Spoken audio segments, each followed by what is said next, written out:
Welcome back to the Baptist Health Studios for another episode of Dolphins HQ.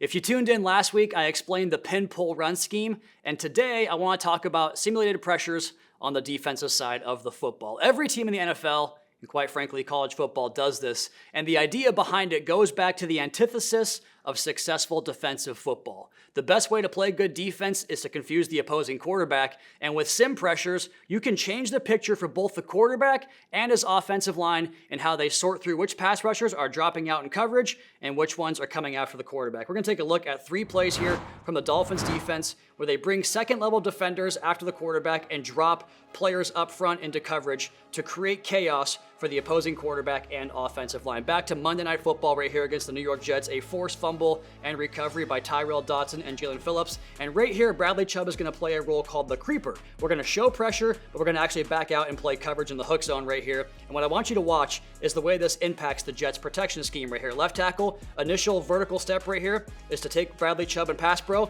but he realizes Chubb is backing out and he's going to chip this receiver and then get into coverage. That is the creeper role. And what this causes is a double team right here on Zach Sealer. You get a squeeze right here on Kenneth Grant for a double team. And if you back this up, Jordan Brooks is going to show late movement at the snap to show pressure off the edge. And that's where the sim pressure comes in because you're going to have 5 guys in the possible pressure against the 5 guys the Jets have to block it. But Brooks is going to back out and actually pick up the running back as he goes into a route in man coverage. And then we're going to get a delayed blitz here from linebacker Tyrell Dodson from an off-ball position. And you can see this lane open up right here. But Justin Fields is a very athletic quarterback. He can see what's happening right here. If you just run Dodson in that lane, he has a chance to probably go around the edge right here and create after the fact. What the Dolphins do within this sim pressure is they're going to slant Jalen Phillips inside and then loop Tyrell Dodson around the outside with this rush contained here. So you really did a good job of caging Justin Fields in, and his only escape hatch is out the backside, which for a right-handed quarterback is not his preferred destination. So the Dolphins going to show 4, eventually show 5 in the pressure, and then bring just the 4 with a secondary player coming off the edge there in the protection scheme, and it gets after Justin Fields for a sack fumble as the Dolphins turn over the Jets here on this play. Let's go ahead and jump to the Week 6 game against the LA Chargers with another sim pressure look against Justin Herbert and this Chargers front. Let's go ahead and roll the tape from this side, and what you're going to get right here is Jalen Phillips, typically a player that plays off the edge out here, right, with Chubb and Chop, but you have a NASCAR package in here with Matt Judon, Jalen Phillips, Bradley Chubb, Chop Robinson, 4 of your edge rushers on the field alongside Zach Sealer, but Jalen is kind of in a linebacker role right here. He's kind of off the football. He's kind of picking his spot right here as a nose backer. They're going to walk him up over the center on the nose tackle position from that linebacker spot, mugged up, possibly could rush the A-gap here, rush the A-gap here. What he wants to do is just work over the Charger center right here, and we're going to get a drop from Chop Robinson. So we're going to get 4 in the pressure, or in the rush, I should say, with a 5th man dropping out of the package. That's your sim pressure. And then we're going to get an out-and-out win here from Jalen Phillips, who threatens that A-gap and then crosses face with a violent arm over move, a swipe there of the Charger center to force Justin Herbert off of his spot and into a throw into good coverage by the nickelback, Minkah Fitzpatrick on Ladd McConkey. But the Dolphins do a good job of creating confusion here in the Chargers pass protection scheme to get Justin Herbert off the spot, throw on the move into coverage, and get off the field there on 3rd down. Last play here from that same game against the Chargers. We're going to jump ahead to this look right here. Dolphins going to show 4 in the pressure here off the original snap, but they're going to wind up bringing KJ Britt stacked right there behind Matthew Butler, Jordan Brooks, Dante Trader, who's coming here on this possible rush. You got movement all over the snap, and the Dante Trader move off the edge right here is going to cause an ultimate breakdown here in pass pro. So we're going to have Matthew Judon slant across both the tackle and the guard on his inside rush, and then we're going to replace that with Jordan Brooks and Dante Trader rushing off the edge, and you're going to see the running back right here kind of get confused. Running backs' primary objective in pass pro is take the furthest gap inside first and work your way out. So the immediate pressure in the A gap, then the B gap, then the C gap. But because of the sim pressure look, we're going to get confusion here as he goes to pick up the C gap rusher who's already accounted for by the tackle, and that leaves a wide open lane here for Jordan Brooks to rush down the B gap and put immediate pressure on Justin Herbert, who has to get out of the pocket, bails on the play. Right now the design of the offensive play is broken, nowhere to go, has to kind of try a deep throwaway, almost gets a completion, a really good looking throw and catch there from Herbert to Trey Harris, but ultimately the Dolphins sim pressure here, confusing the Chargers pass protection, confusing the quarterback with what he saw with multiple rushers coming from depth right here is what gets him off the spot and gets the Dolphins defense another stop here on this Chargers play. So sim pressures, a really creative way to get the quarterback confused, the protection scheme confused, and get stops for the defensive side of the football.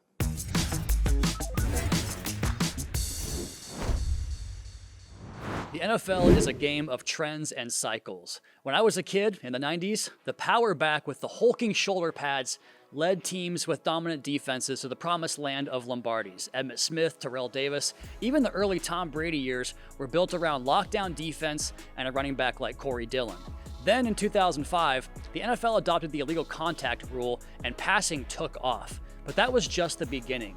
Over the next decade, we would see passing stats balloon in such a way that we had never seen outside of the greatness of Dan Marino.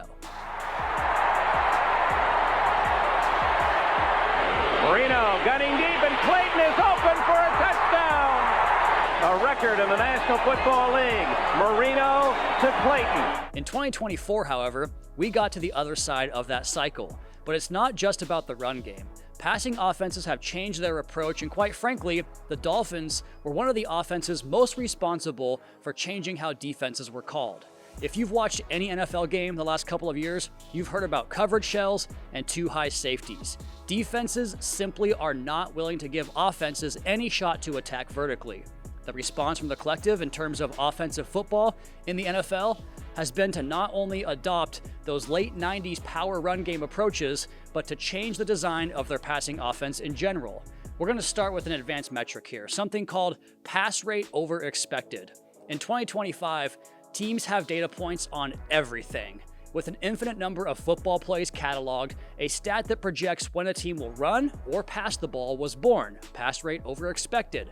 In 2025, 13 teams have a positive pass rate over expected. Simply put, that means they throw the ball more than they are expected to.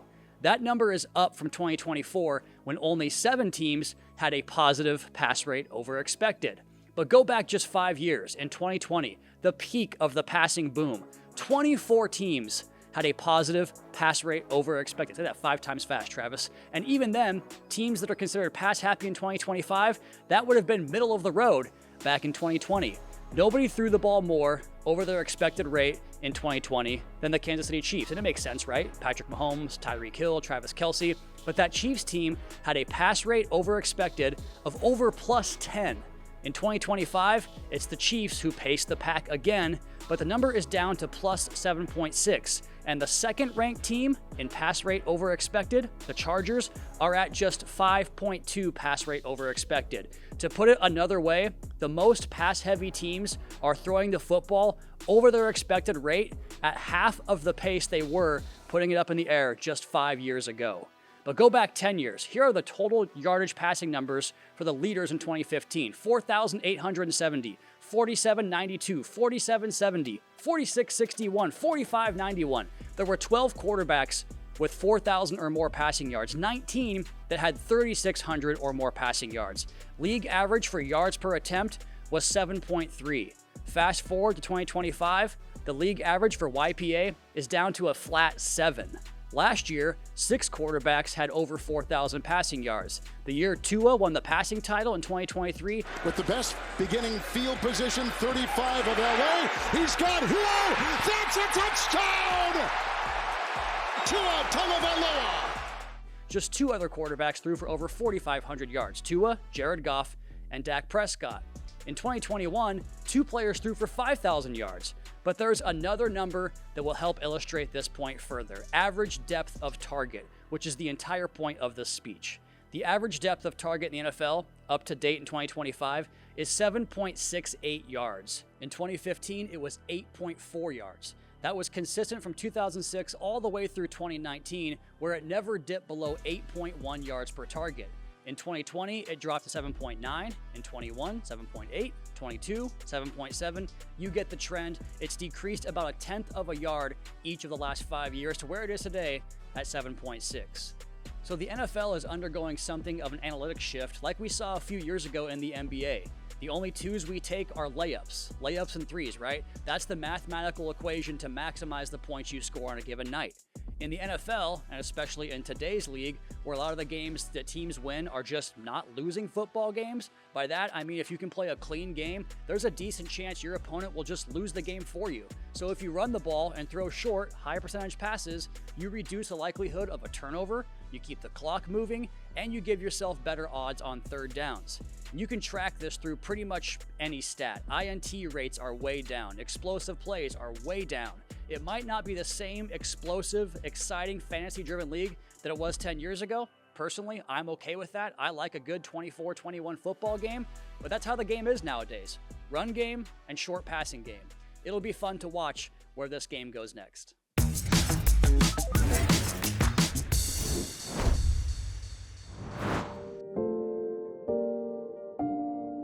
A longtime leader within the organization and community, Jason Jenkins made an impact in South Florida and many places beyond. What's up, man? How you doing? What's your name? Jason, nice to meet you. His commitment and drive helped build Dolphins Cancer Challenge into the largest fundraiser in the NFL.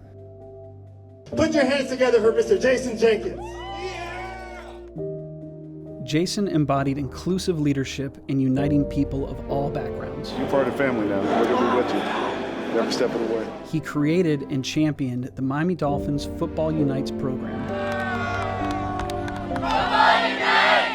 His efforts in social justice initiatives became a model for the NFL. To honor Jason and continue his legacy, the organization held the first annual Football Unites Jason Jenkins Day of Service in 2023.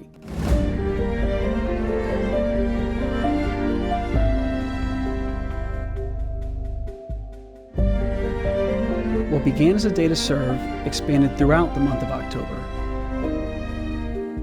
and culminates each year on October 30th, Jason's birthday.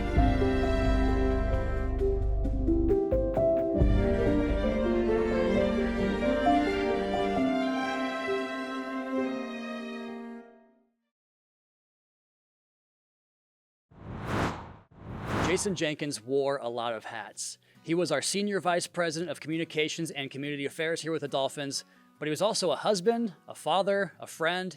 He was a champion of the underheard and the less fortunate. He was a unifying force. Jason believed everyone should have a voice and that we were all on the same team. He represented the best of us in all walks of life, and he always made himself available. We often joked here that he had Jason clones all throughout South Florida because he was able to be at multiple places at once, or so it seemed. And that's the spirit behind the Jason Jenkins Day of Service, which was launched in 2022 after his passing. A day where we celebrate Jason by doing what he did best, uniting the South Florida community through charity and service, and threading the Miami Dolphins into the fabric of that same community. But just as Jason was larger than life, this event had to be too, so we expanded it. No longer is it the Jason Jenkins Day of Service, but rather the Days of Service, plural. One day couldn't possibly match Jason's reach, so during his birth month of October, we celebrate 30 days of doing what Jason did best, giving back and uniting. On a more personal level, Jason Jenkins was my mentor. He was a father figure, a best friend in some sense. I'm here today because of Jason. And so Jason was many things, but the two elements of his character that always stuck with me was his desire for inclusion and innovation. It didn't matter what walk of life you came from, Jason wanted to hear what you had to say. How else would a small-time podcaster and blogger from Washington State get on the radar of a professional football team 2,500 miles away? Jason had a vision for the future of content. He foresaw audio and video taking its stranglehold on the media landscape, and he yearned for the connection between the organization and the fan base. In me, and all the content we've created here the last 6 years, Jason saw a direct line to meet the fans of the Miami Dolphins where they were with coverage, analysis, and an inside look at your favorite football team. He wanted to be on the cutting edge of innovation, and he wanted to include Dolphins fans from all over the globe. As I read this copy, I can't help but think about how proud he would be of where we've taken his vision for content. I can see that stretched grin ear to ear every time we met, and it didn't matter if we were talking content strategy, fatherhood, or our shared first loves in life, the game of baseball.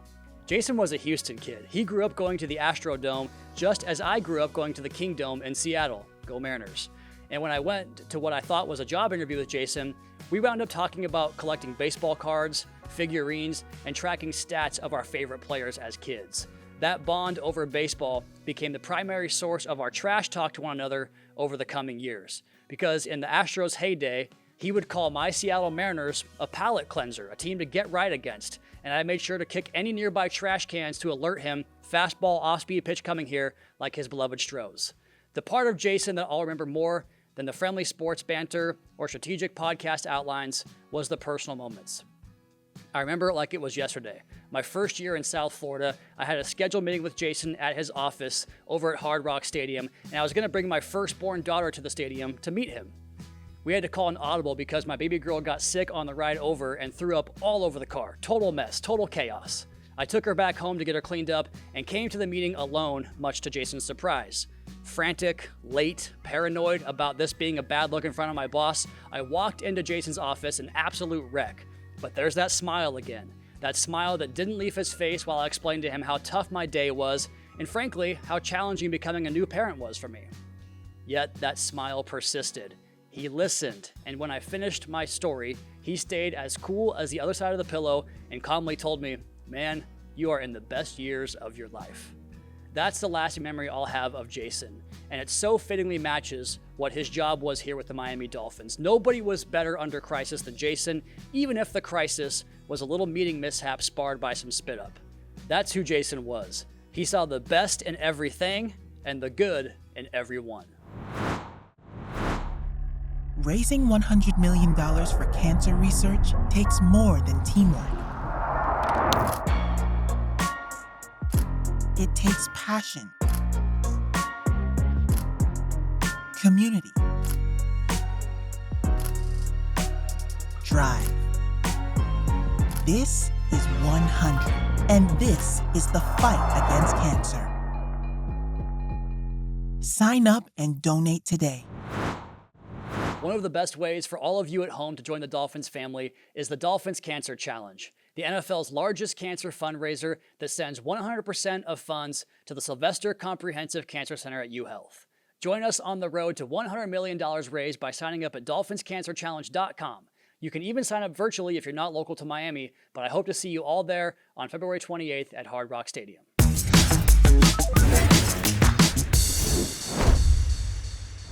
Thanks for tuning in to another episode of Dolphins HQ from the Baptist Health Studios. For more from me, check out the Drive Time podcast, available 5 days per week wherever you get your podcast. Also, subscribe to the Dolphins YouTube channel for new episodes of Mic'd Up, game highlights, and media availabilities. We will be back with you here for Week 10 of the NFL season as the Fins welcome the Bills into Hard Rock Stadium. Enjoy an exciting weekend of football, and we'll see you soon.